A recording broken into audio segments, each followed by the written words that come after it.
21 जुलाई दिन सोमवार 2025 वक्त शाम का, मतलब पहले दिन की कार्रवाई मॉनसून सत्र की हुई और शाम होते होते उपराष्ट्रपति जगदीप धनखड़ ने अपने पद से इस्तीफा दी। जैसे इस्तीफे में उन्होंने स्वास्थ्य कारणों का हवाला दिया। स्वास्थ्य कारणों का हवाला देते हुए उन्होंने कहा कि अब वो शायद इस पद को नहीं संभाल सकते हैं, उनका स्वास्थ्य पूरी तरीके से ठीक नहीं है। राष्ट्रपति को उन्होंने ये लेटर लिखा। राष्ट्रपति को लेटर में उन्होंने अपने स्वास्थ्य कारणों का जिक्र किया और बताया कि उनको स्वास्थ्य फिलहाल ठीक नहीं है और इसके लिए धन्यवाद भी उन्होंने दिया। उन्होंने कहा कि उन्होंने राष्ट्रपति को उनके सहयोग और सौहार्दपूर्ण संबंधों के लिए धन्यवाद दिया। साथ ही प्रधानमंत्री और मंत्रिपरिषद को भी उनके सहयोग और मार्गदर्शन के लिए आभार व्यक्त किया है। ये उपराष्ट्रपति का जो इस्तीफा है राष्ट्रपति के नाम वो है, आप इसे पढ़ सकते हैं। उन्होंने आगे लिखा, मुझे संसद के सभी माननीय सदस्यों ने जो स्नेह, विश्वास और सम्मान दिया वो जीवन भर उनके हृदय में संचित रहेगा। तो ऐसे में बड़ा सवाल तो यह है कि आखिर अचानक उन्होंने इस्तीफा क्यों दिया, क्योंकि आज राज्यसभा के पहले दिन की कार्रवाई में वो मौजूद थे और अच्छे से वो वहां दिखाई दिए। दूसरा सवाल यह है कि अब इनके बाद कौन अब इस पद को संभालेगा। तो फिलहाल के लिए जो उपराष्ट्रपति हैं हरिवंश जी, वो इनके इस पद को संभालेंगे और बाकी जो प्रक्रिया है उस पर हम आपको बता दें किस तरीके से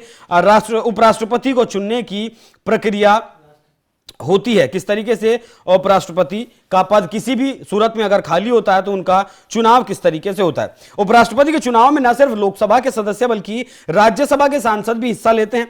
इस चुनाव में मनोनीत जो सदस्य होते हैं वो भी हिस्सा लेते हैं, जबकि राष्ट्रपति चुनाव में लोकसभा सांसद और सभी राज्यों की विधानसभा के विधायक वोटिंग करते हैं। उपराष्ट्रपति का चुनाव लड़ने के लिए भारत का नागरिक होना जरूरी है, उसकी उम्र 35 साल से ज्यादा होनी चाहिए और वो राज्यसभा का सदस्य चुने जाने की सारी योग्यताओं को पूरा करता हो। उपराष्ट्रपति का चुनाव लड़ने वाले उम्मीदवार को 15,000 रुपए भी जमा कराने होते हैं। ये जमानत राशि की तरह होते हैं। चुनाव हार जाने पर या फिर 1/6 वोट मिलने पर यह राशि सरकार के पास जमा हो जाती है। अब अगर बात करें तो उपराष्ट्रपति चुनाव दोनों सदनों के सांसद इसमें हिस्सा लेते हैं। इसमें राज्यसभा के 245 और लोकसभा के 543 सांसद हिस्सा लेते हैं। राज्यसभा सदस्यों में 12 मनोनीत सांसद जो होते हैं वो भी इसमें शामिल होते हैं, इस चुनाव में शामिल होते हैं। उपराष्ट्रपति का चुनाव अनुपातिक प्रतिनिधि पद्धति यानी प्रोफेशनल रिप्रेजेंटेशन सिस्टम से होता है। इसमें वोटिंग खास तरह से होती है जिसे सिंगल ट्रांसफरेबल वोट सिस्टम कहा जाता है। वोटिंग के दौरान वोटर को एक ही वोट देना होता है, लेकिन उन्हें अपनी पसंद के आधार पर प्राथमिकता भी देनी होती है। बैलेट पेपर पर यह चुनाव होता है। जो उनकी पहली पसंद है उसके आगे उसके नाम के सामने 1 लिखना होता है और जो दूसरी पसंद है उसके नाम के सामने 2 लिखना होता है। इसे अगर उदाहरण के तौर पर समझे तो अगर 3 कैंडिडेट खड़े हैं उपराष्ट्रपति के चुनाव में 1, 2, 3, तो ऐसे में वोटर क्या करेंगे। वोटर की जो पहली पसंद है, मान लिया किसी को उन्हें 1 नंबर को उन्हें वोट देना है तो उसके सामने 1 लिखेंगे। 2 नंबर या 3 नंबर जो है वो उनकी दूसरी पसंद है तो उसके आगे 2 लिखेंगे। इस तरीके से वो लिखा जाता है। उपराष्ट्रपति चुनाव का एक कोटा भी तय होता है। जितने सदस्य वोट डालते हैं उनकी संख्या को 2 से भाग दिया जाता है और फिर उसमें 1 को जोड़ दिया जाता है। मान लीजिए जिस तरीके से हमारे यहां चुनाव में 787 सदस्यों ने वोट डाले तो इसमें 2 से भाग देने पर 393.5 आता है। इसमें जो 0.5 आया है वो गिना नहीं जाएगा, तो संख्या बची 393। अब उसमें 1 जोड़ने पर 394 हो जाता है। अगर किसी कैंडिडेट को 394 वोट या उससे ज्यादा मिलते हैं तो फिर उसे विजेता घोषित कर दिया जाता है। लेकिन अगर उम्मीदवार को उससे कम वोट मिलते हैं तो फिर दूसरी जो लिस्ट होती है कि दूसरे नंबर पर किन लोगों ने इस व्यक्ति को सबसे ज्यादा पसंद किया, अगर उस आधार पर ज्यादा वोट होते हैं तब फिर उसे उपराष्ट्रपति घोषित कर दिया जाता है।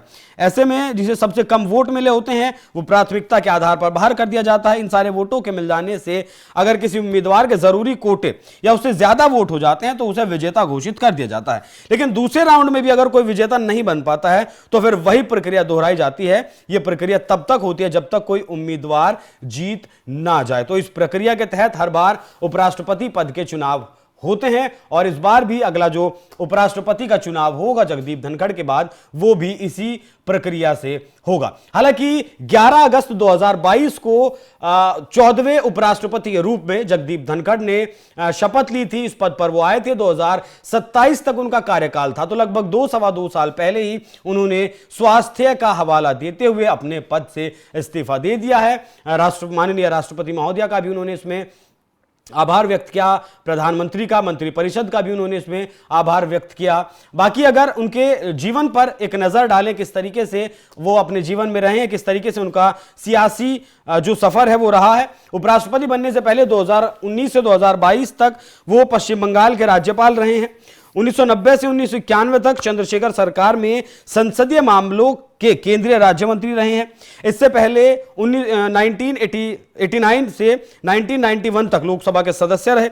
1993 से 1998 के बीच वो राजस्थान विधानसभा के भी सदस्य रहे।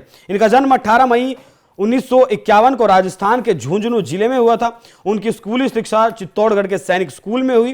राजस्थान विश्वविद्यालय से बीएससी और एलएलबी की उन्होंने पढ़ाई की थी। लेकिन 1979 में राजस्थान बार काउंसिल में बतौर वकील उन्होंने अपना नामांकन किया। 1990 में उन्हें राजस्थान हाईकोर्ट ने वरिष्ठ अधिवक्ता नामित कर दिया। 30 जुलाई 2019 को राज्यपाल के रूप में शपथ लेने तक वो राज्य के सबसे वरिष्ठ नामित वकील रहे। इसके साथ ही वो राजस्थान हाईकोर्ट बेंच के बार एसोसिएशन के अध्यक्ष भी रह चुके हैं। कांग्रेस पार्टी में भी रह चुके हैं। वहां उन्होंने अजमेर से लोकसभा चुनाव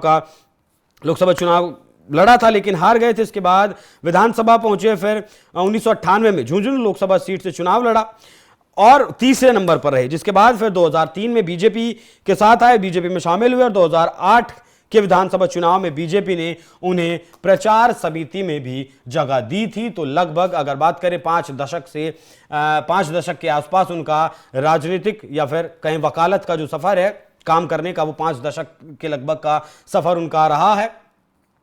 अब उन्होंने अपने पद से इस्तीफा दे दिया, तो बाकी का जो बचा हुआ मानसून सत्र है, हो सकता है उसमें आप उनकी कुर्सी पर उनकी जगह उपराष्ट्र जो उनके डिप्टी हैं हरिवंश जी, उन्हें देखें। और उसके बाद जब भी चुनाव होगा तो वो जो प्रक्रिया आपको बताई है चुनाव की उपराष्ट्रपति के, उसी प्रक्रिया के तहत होगा। कौन कौन किस किस पार्टी से अपना नामांकन करता है, वो देखने वाली बात होगी। बाकी इस विषय पर आप क्या सोचते हैं, अपनी राय हमें कमेंट कर जरूर बताइएगा। नमस्कार। Let me take incidents that are most recent. They are dominating our minds. An event happened on the night of 14th and 15th of March in New Delhi at the residence of a judge. For 7 days, no one knew about it. We have to ask questions to ourselves. Is the delay explainable? Condonable? Does it not raise certain fundamental questions? In any ordinary situation,